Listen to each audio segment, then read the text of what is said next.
সালামু আলাইকুম। আশা করি সবাই ভালো আছেন। আপনারা দেখতেছেন YouTube channel all coin collector. আমার হাতে আপনারা যে কয়েনটি দেখতেছেন, এই কয়েনটি হচ্ছে মার্কিন যুক্তরাষ্ট্রের জেমস ম্যাডিসন ডলার। আজকের ভিডিওতে আমি এই মার্কিন যুক্তরাষ্ট্রের এই জেমস ম্যাডিসন $1 সম্পর্কে কিছু তথ্য আপনাদের সাথে শেয়ার করার চেষ্টা করব। আপনি যদি আমার চ্যানেলে নতুন হয়ে থাকেন, তাহলে নিচের সাবস্ক্রাইব বাটনটি থেকে সাবস্ক্রাইব করে নিন এবং পাশে থাকা বেল আইকনটি অন করে নিন। তাহলে আমার পরের ভিডিওর নোটিফিকেশন পাবেন ইজিলি। অনলাইনে বহু ভিডিও রয়েছে মার্কিন যুক্তরাষ্ট্রের এই $1 কয়েন নিয়ে। অনেকে এই কয়েনকে দামি কয়েন বলেন।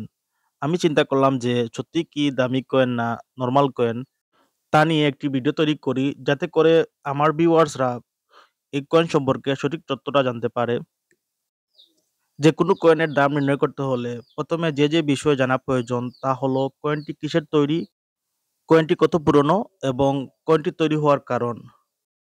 মার্কিন যুক্তরাষ্ট্রের প্রেসিডেন্ট সিরিজের এই $1 কয়েনটি ম্যাঙ্গানিজ পিতল পরিহিত তামা দ্বারা তৈরি করা হয়েছে।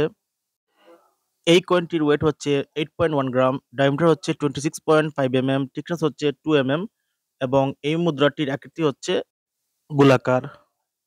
মার্কিন যুক্তরাষ্ট্রের এই $1 কয়েনটি তৈরি হওয়ার কারণ হলো মার্কিন যুক্তরাষ্ট্রের যে সকল রাষ্ট্রপতি রাষ্ট্র পরিচালনা করেছেন তাদের সম্মানে তাদের নামে এই কয়েনগুলো তৈরি করা হয়। জেমস ম্যাডিসন ডলার ছিল প্রেসিডেন্সিয়াল ডলার কয়েনের প্রোগ্রামের জারি করা চতুর্থ নকশা। জেমস ম্যাডিসন ছিলেন মার্কিন যুক্তরাষ্ট্রের চতুর্থ রাষ্ট্রপতি।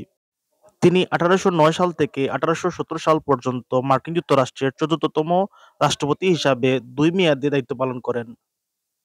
মার্কিন যুক্তরাষ্ট্রে 2007 সালে এই মুদ্রাটি তৈরি করা হয়।